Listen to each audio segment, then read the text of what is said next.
Hello, this is Eva from Soul GPS. Welcome. In today's video, I wanted to give you some tools in order to help you recognize whether you're dealing with a covert narcissist. These guys can be a little bit more difficult to spot because they are covert, meaning hidden. That's different from an overt narcissist, who is typically very flamboyant, loud, someone who really showcases especially this trait of being very grandiose. So they're easy to spot. Covert narcissists are a little bit more difficult to spot. And so in this video, I wanted to give you 10 signs to look for as quickly as possible. I was really trying to focus on doing it early in a relationship as opposed to waiting for some time to pass. Although the more time passes, you can see more of those traits, but at the same time, because of the way that they get you in, you can be also more tranced out, more lured in, much more invested, which they're very good at orchestrating that. So it can be also more difficult to figure out who you're dealing with the more your heart is in it, if that makes sense. So here are the 10 signs to look out for. Now, one quick note before I get into this. If you identify some of these signs but not all, that's okay. They will not always check all the boxes. So you're gonna have to go with your feeling. You're gonna have to go with your own knowledge, your own knowledge base that you have gathered during the time that you're doing your own research in order to figure out whether you're dealing with a narcissist. So let's jump into number one. And number one is actually, I already mentioned it here, it is the feeling. It is the feeling that you have when you're around this person. So you may feel queasy, uneasy, some things are just not adding up, and it's making you feel introspective. It's making you question. It is putting basically into motion the cognitive dissonance that these people evoke in us. So you're starting to feel a little bit confused, and the confusion is typically what evokes the feeling of uneasiness. That is your intuition speaking to you. So before you get hooked in with the image, which is what the narcissist uses in their narrative and also in the way that they present themselves to get you into their story, to get you into their world, really, really look out for your own feelings. So you have to be in your body. When they speak to you, one of their main objectives is to get you out of your body and into the narrative, into their story. They want you to empathize with them. And this leads me to point number two is these people, the covert narcissists, are going to try to evoke pity and empathy in you by telling you a sad story. It is usually the martyr story. They're presenting themselves as someone who's very special, but someone who is never recognized by the world. You know, they're always struggling. There's always an obstacle. There's always some form of an enemy, whether it's in their family, whether it's in, the string of exes, or maybe an ex-wife or an ex-husband or a sister or a brother or a friend or the boss. There's always someone there that is occluding their ability to be expressive and grand. So the grandiosity is still there, just like with the overt narcissist, but it is not upfront. It's hidden behind that layer of poor me. So they want to evoke those feelings in you. So again, to lure you in so you're absorbed in their story. And that is also fulfilling the purpose of identifying you during that time, during the process of interviewing you, studying you, to see whether you're capable of empathy, because these are the people that they want in their life. Whether they do it instinctually or whether they do it consciously, it almost doesn't matter. But these are the people that they typically look for to have in their life. Sign number three, it is always your fault. So that usually doesn't happen in the beginning of the relationship, but give it a few days, give it a couple of weeks, wait for anything to go wrong, any kind of a sign that things are just, might not be what the picture has been painted. And the picture is painted both ways, by the way. You're getting a false picture of who you're dealing with, And at the same time, they are also creating a picture of who you are. So they're idealizing you to make sure whether you qualify as their perfect partner. And the moment that you don't, the moment you slip up, or the moment they slip up and you notice and you tell them, that's a problem. In a healthy relationship, first of all, it would never come to this, but even if, eventually things would get to the point where there's a conflict, usually something more rational, more heavy than the pettiness of what narcissists perceive as conflict, there's usually a conversation and communication, you clear it up, things get back to normal. In this case, and it's also oftentimes an opportunity to create more intimacy and closeness.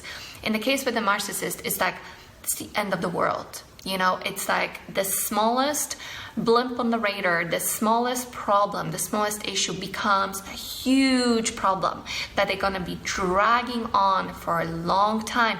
And in the future arguments, don't be surprised if they will be bringing up dirt from the past in order to do you in even harder.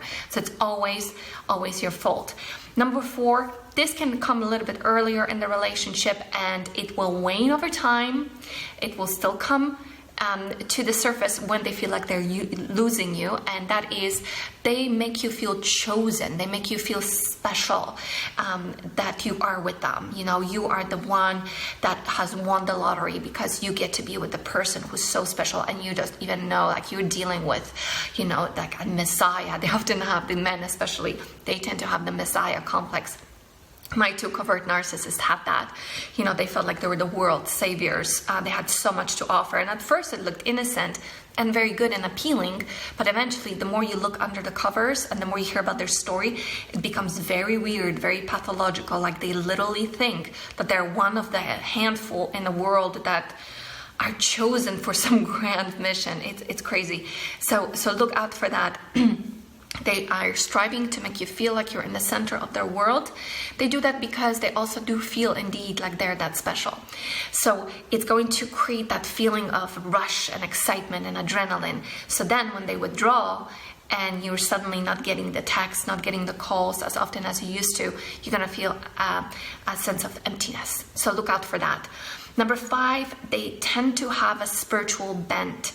So they perceive themselves as they're higher than thou. They are really so special. They're at this point, they're rivaling God.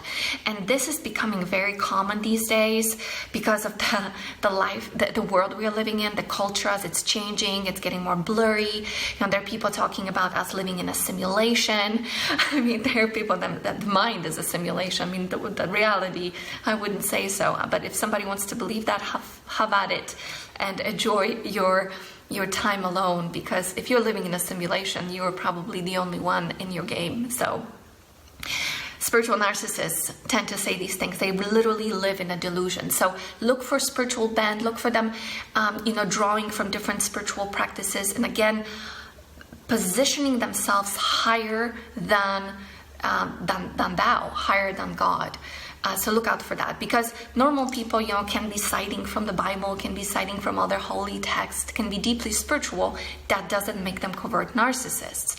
But if they're rivaling the source, that's when you want to look out for this. And also, they will have this tendency to always justify their misbehavior, their misdeeds, their abuse, to say that they are on a mission, they're on a higher calling, they're working for the spirit. They're not. When somebody abuses someone, that's evil. That's going completely the opposite direction. So look out for that. Number 6, they don't really listen to you. In the beginning, they do a little bit more, but it's not even listening. What they're looking for is they're looking for clues and cues about you and who you are. They are studying you. They're not listening. They are studying you. They're trying to figure out what's your heat map to see what ticks you off, what turns you on, things like that they can use in order to manipulate you in the relationship. So don't fall for the idea that they're listening to you. You may be, in this case, projecting your own ability to listen to other people and be empathic onto them. So be very careful. You need to really know yourself and your own proclivities in order to be able to discern more accurately who you're dealing with. So know yourself. The more you know yourself, the better you'll know other people.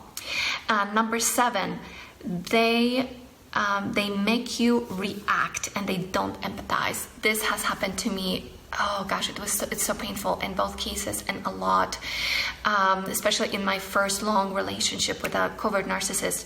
They basically will make you react, and they're playing with you. It's like it's almost like a cat and mouse kind of game. They're enjoying having control over you, and then eventually when they break you down, they push those final layers of boundaries so they get to your core, and they hurt, they twist, like they put a knife and then they twist, eventually causing an emotional reaction. You begin to cry, you begin to scream or what have you, and they will not console you. They will actually sit back and they will watch, and some of them will really enjoy it. And some of them will go as far as to say, you know, I don't want to talk to you until you pick yourself up, get yourself back together, and then you can come and talk to me. So you get the layer of patronization on top of it. It's incredibly humiliating. It is super painful. And if you get those signs, if somebody does that for you, that is not love. That's not love. Don't mistake that for somebody trying to teach you, trying to show you a better way to be. No, that's spiritual bent coming in to take away your own ability to self-regulate, to self-control, and to think for yourself, really. And they're trying to disarm you so you stay with them so they can continue to torture you. It's really horrific. Number 8, everything is conditional. So their love, their attention, whatever it is that you want from them is conditional. And by the way, here's a big clue as to how to disarm a narcissist is to stop wanting to get anything from them, whether it's love, whether it's attention, whether it's anything like that. For that, you'll need to break the bond. I have a course on my website for trauma bonding specifically that's going to teach you and tell you exactly how we get trauma bonded, what leads to it, what traits do we possess in ourselves that makes us susceptible for trauma bonding, and how to systematically break it. So once you can break the trauma bond and you no longer need anything from them, that's when you get your power back, and that's when they can do nothing to manipulate you any longer. So everything is conditional. They will always use the this for that tactic. If you want anything, there is nothing that comes for free in a relationship with a narcissist. Only in the beginning, but it only seems so because it is the beginning. Eventually, for all the attention you got, they're going to extract 10 times, if not more, as much out of you. Number 9, they are the ultimate hypocrite. So what they say and what they do will never match.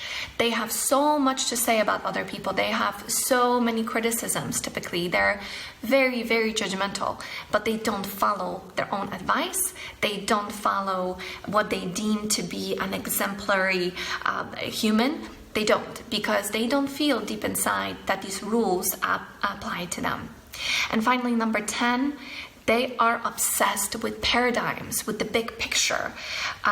They feel like they have a big role to play, and they want to be influential in the way that their presence is in your life. So they want to influence your own perspective and your own way of thinking by bringing you in to a reality that they dwell in, which actually has very little to do with reality. Now, digest that. Okay, I hope that this was a helpful list for you. I've been getting a lot of questions about the covert narcissist, so it was time for me to make this video. If you have any other signs, any other suggestions, your own experiences that you'd love to share with other people, please do so.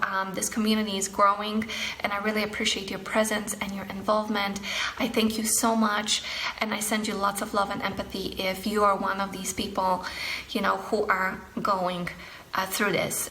Thank you so much, and have a beautiful day. Bye-bye.